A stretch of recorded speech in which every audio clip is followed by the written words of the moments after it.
खमा गणिसा सभी जवानों का एसएमएस आर्मी एकेडमी के यूट्यूब चैनल पर हार्दिक स्वागत है। पिछले 3 दिनों से हम Indian army GD clerk and tradesman GK के इम्पोर्टेंट क्वेश्चंस डिस्कस कर रहे थे। उसी सीरीज में हम आज के क्वेश्चन डिस्कस करते हैं। तो आज का पहला क्वेश्चन नंबर 1 है, अमेजन नदी किस महाद्वीप में बहती है? नदियों वाले प्रश्न इंपॉर्टेंट होते हैं ज्योग्राफी के अंदर, इंडियन आर्मी के अंदर बार बार पूछे जा रहे हैं।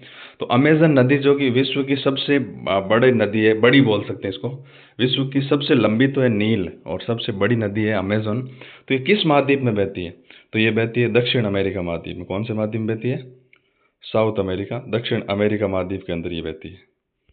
तो इसका ऑप्शन नंबर 1 क्या हो गया? करेक्ट आंसर हो गया इसका। ऑप्शन नंबर 1 करेक्ट आंसर हो गया। बढ़ते हैं नेक्स्ट क्वेश्चन की ओर। क्वेश्चन नंबर 2 है हमारा आज का, व्यापार की दृष्टि से सबसे बड़ा महासागर कौन सा है? बिल्कुल भाई, एक तो बड़ा महासागर कौन सा, उसका आंसर तो था प्रशांत महासागर। लेकिन बिजनेस सबसे ज्यादा कौन से महासागर के अंदर होता है? तो उसका आंसर होगा यहाँ पर अटलांटिक महासागर के अंदर होता है। अच्छा, क्यों होता है? इसका रीजन क्या है, लॉजिक? तो क्योंकि इधर आ जाता है नॉर्थ अमेरिका और नीचे आ जाता है साउथ अमेरिका, इधर आ जाता है यूरोप और नीचे इधर तो अफ्रीका। चलो कोई, अब ये जो नॉर्थ अमेरिका है यहाँ पर यूनाइटेड स्टेट्स अमेरिका आ गए और इधर यूरोपियन कंट्रीज आ गए। तो यूरोपियन कंट्री मतलब सबसे ज़्यादा जहाज यहीं पर तो चलेंगे, क्योंकि यूरोप क्या होते हैं, वो पश्चिमी देश, डेवलप्ड कंट्रीज है सारे लगभग।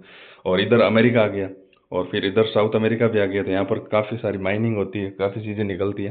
तो इसलिए सबसे ज़्यादा जहाज जो है इधर चलते रहते हैं इस अटलांटिक महासागर में। कल हमने डिस्कस किया था कि एस आकार का होता है। तो इसी एस आकार वाले महासागर के अंदर सबसे ज़्यादा ट्रेडिंग होती है, मतलब सबसे ज़्यादा शिप चलते हैं, जहाज चलते हैं। तो ध्यान रखना, व्यापार की दृष्टि से सबसे बड़ा अटलांटिक है और वैसे सबसे बड़ा प्रशांत महासागर है। बढ़ते हैं नेक्स्ट क्वेश्चन की ओर। क्वेश्चन नंबर 3, ओजोन परत किस तापमंडल में होती है? बिल्कुल, ओजोन परत जो होती है वो समताप मंडल में होती है। किसमें होती है? अच्छा सर, ओजोन होती क्या है? तो देखो, O2 तो हम लेते हैं, ऑक्सीजन, इसको तो ऑक्सीजन बोलते हैं ना, अपन लेते हैं, श्वास में लेते हैं। O3 को बोलते हैं ओजोन। और ये हमारी क्या करती है ओजोन? अल्ट्रा वायलेट रेज से हमारे को प्रोटेक्ट करती है। अल्ट्रा वायलेट रेज जो आती है ना सनलाइट की, उससे प्रोटेक्ट कौन करती है? ओजोन करती है।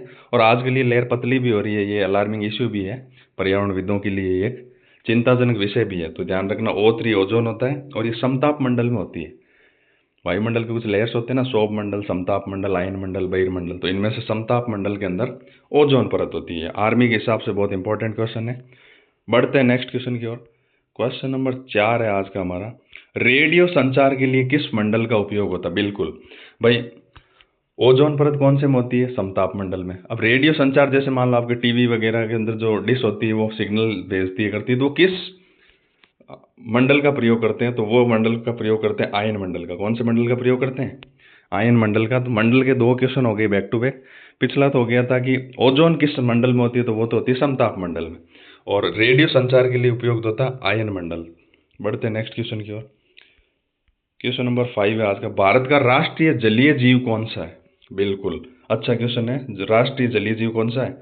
तो भारत का राष्ट्रीय जलीय जीव गांगेय डॉल्फिन, जिसको सुसुमार या सुसु भी कहते हैं कई बार, गांगेय डॉल्फिन। सर ये कुछ इसका इंपॉर्टेंस तो होगा, तभी तो इसको राष्ट्रीय जलीय जीव का दर्जा दिया गया है। इसका इंपॉर्टेंस ये है कि गंगा नदी का जल आपने देखा होगा, उसको शुद्ध बनाए रखता है ये गांगेय डॉल्फिन। बोलते हैं ना गंगा नदी का पानी काफ़ी दिन तक क्या नहीं होता है, खराब नहीं होता है, सड़ता नहीं है। तो उसके लिए रेस्पॉन्सिबल कौन होता है? ये गांगेय डॉल्फिन जो है वो रेस्पॉन्सिबल है। इसीलिए इसको राष्ट्रीय जलीय जीव का दर्जा दिया गया, क्योंकि गंगा की स्वच्छता, अगर वैसे गंदगी करते हैं तो वो अपन करते हैं, नेचुरल जो क्लीनिंग का काम करते हैं वो गांगेय डॉल्फिन करते हैं। बढ़ते हैं नेक्स्ट क्वेश्चन की ओर। धुआंधार जलप्रपात किस नदी पर है? बिल्कुल, जलप्रपात होता है क्या, पहले तो ये देखते हैं। जलप्रपात होता है जैसे मान लो कोई ये माउंटेन्स आ गए, यहाँ पर ऐसे एकदम से पानी नीचे गिरता नहीं, ये ऐसे एकदम से नीचे पानी इधर नीचे गिर रहा है, तो इसको बोलते हैं जलप्रपात। वाटरफॉल, इंग्लिश में इसको बोलते हैं वाटरफॉल। तो यानी वाटर क्या कर रहा है, फॉल कर रहा है, डायरेक्ट फॉल कर रहा है ऊपर से नीचे की तरफ, तो वो होता है जलप्रपात। तो धुआंधार जलप्रपात वो है कौन सी नदी पर है? तो नर्मदा नदी पर है, जबलपुर के अंदर है। कहाँ पर है? जबलपुर के अंदर ये है जलप्रपात है, जो कि नर्मदा रिवर पर बना हुआ। बढ़ते हैं नेक्स्ट क्वेश्चन की ओर। क्वेश्चन नंबर 7, प्रायद्वीपीय भारत की सबसे बड़ी नदी कौन सी? बहुत ही इंपॉर्टेंट क्वेश्चन है ये, क्योंकि अगर आपने क्वेश्चन ढंग से नहीं पढ़ा, ये पूछ रहा प्रायद्वीपीय भारत की, कौन से भारत की? प्रायद्वीपीय भारत की सबसे बड़ी नदी कौन सी? इसमें डायरेक्ट गंगा टिक मत कर देना। प्रायद्वीपीय भारत मतलब इंडिया का जो साउथ वाला पार्ट है। प्रायद्वीप क्या होता है, जैसे मान लो इंडिया के साउथ वाला पार्ट है, ये तीन तरफ से जल से घिरा हुआ है ना। इधर कौन सा महासागर है, इधर है वो अरब सागर, इधर बंगाल की खाड़ी, इधर हिंद महासागर। तो तीन तरफ से जल से घिरा हुआ है, इसलिए ये प्रायद्वीपीय भारत हो गया। इस भारत की सबसे बड़ी नदी जो है वो गोदावरी नदी है। कौन सी है, गोदावरी नदी। अगर आप प्रायद्वीपीय नहीं पढ़ते हैं, केवल भारत पढ़ते हैं, तो आप इसका गंगा कर दोगे, जो गलत होगा। प्रायद्वीपीय भारत पूछ रखा है, मतलब इस वाले इंडिया जो पार्ट है, इसकी सबसे बड़ी नदी कौन सी है, इसकी सबसे बड़ी नदी गोदावरी है। इंपॉर्टेंट क्वेश्चन है आर्मी जीडी के हिसाब से, क्लर्क में भी आते हैं। बढ़ते हैं नेक्स्ट क्वेश्चन की ओर। क्वेश्चन नंबर 8, वूलर झील किस राज्य में स्थित है। तो इससे रिलेटेड एक क्वेश्चन हम ऑलरेडी पहले डिस्कस कर चुके हैं उसी सीरीज में। नेक्स्ट क्वेश्चन ये है, मैंने उस दिन बताया भी था कि डल, वूलर, नागिन, जम्मू और कश्मीर। अच्छा सर, ये वूलर झील क्यों पूछा आपने, पहले डल पूछा था। तो वूलर के बारे में एक इंपॉर्टेंट फैक्ट बता दूं। एक गुल्लर होता है, गुल्लर का पौधा होता है, ये वूलर है। और गुल्लर एक गांव भी है, ठीक है। तो वूलर की बात करें तो वूलर झील जम्मू कश्मीर के अंदर तो है ही। इसकी खास बात यह है कि नेचुरल रूप से बनी हुई है, भूगर्भिक क्रियाओं से, यानी इसको किसी ने बनाया नहीं है, नेचुरल रूप से बनी हुई है। और मीठे पानी की नेचुरल रूप से बनी हुई भारत की सबसे बड़ी झील है। क्या, वापस रिपीट कर देता हूं मैं, कि नेचुरल रूप से तो बनी हुई है और मीठे पानी की सबसे बड़ी झील है ये भारत की, जो नेचुरल रूप से बनी हुई है, ठीक है। तो डल, वुल्लर, नागिन, जम्मू और कश्मीर याद रखना।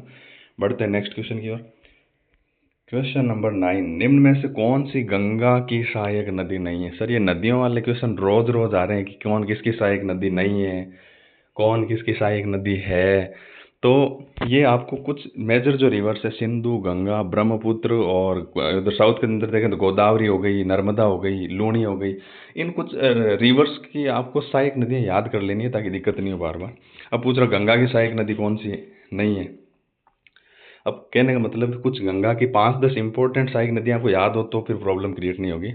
रामगंगा सहायक नदी है, महानंदा भी है, गंडक भी है, तो तिस्ता नहीं है। क्यों, क्योंकि कल हम डिस्कस कर रहे थे ब्रह्मपुत्र की सहायक नदियां अगर आपको ज़्यादा याद नहीं होती तो कुछ कुछ याद कर लेना उनमें। मैंने बोला था दिबांग, लोहित, मानस, तिस्ता और बराक। ये किसकी सहायक नदियां होती है, ब्रह्मपुत्र की होती है। किसकी होती है, ब्रह्मपुत्र। DLMTB, दिबांग, लोहित, मानस, तिस्ता और बराक तो ब्रह्मपुत्र की सहायक नदी हैं। तो तिस्ता आ गई, मतलब ये तो ब्रह्मपुत्र की है, तो ये किसकी नहीं है, गंगा की नहीं है। तो इसका करेक्ट आंसर 4 हो गया। इस क्वेश्चन का करेक्ट आंसर कौन सा हो गया, 4 हो गया। ये तो गंगा की होगी ऊपर वाली, तो ब्रह्मपुत्र की जो है तिस्ता है, तो तिस्ता इसका करेक्ट आंसर हो गया। बढ़ते हैं नेक्स्ट क्वेश्चन की ओर, और आज का अपना लास्ट क्वेश्चन भी है। क्वेश्चन नंबर 10, क्वेश्चन नंबर 10, किस कोयले में सर्वाधिक मात्रा में कार्बन पाई जाती है। बिल्कुल, एंथ्रासाइट के अंदर सर्वाधिक मात्रा में कार्बन पाई जाती है। यानी कुछ कोयला अच्छी क्वालिटी का होता है, कुछ खराब होता है, उसके अंदर anthracite, bitumens, lignite and peat, anthracite के अंदर मैक्सिमम कार्बन की मात्रा होती है, तो इसका करेक्ट आंसर है। तो इसी के साथ आज की हमारी 10 इंपॉर्टेंट क्वेश्चन की सीरीज समाप्त हुई। इसी तरह से हमारे से जुड़े रहने के लिए SMS आर्मी एकेडमी के यूट्यूब चैनल को सब्सक्राइब करें। आर्मी के लिए डेडिकेटेड चैनल है, आपके लिए मेहनत करेंगे। अच्छे वीडियोस भी हम शुरुआत करेंगे कुछ दिन बाद में। तो बहुत बहुत धन्यवाद हमसे जुड़े रहने के लिए।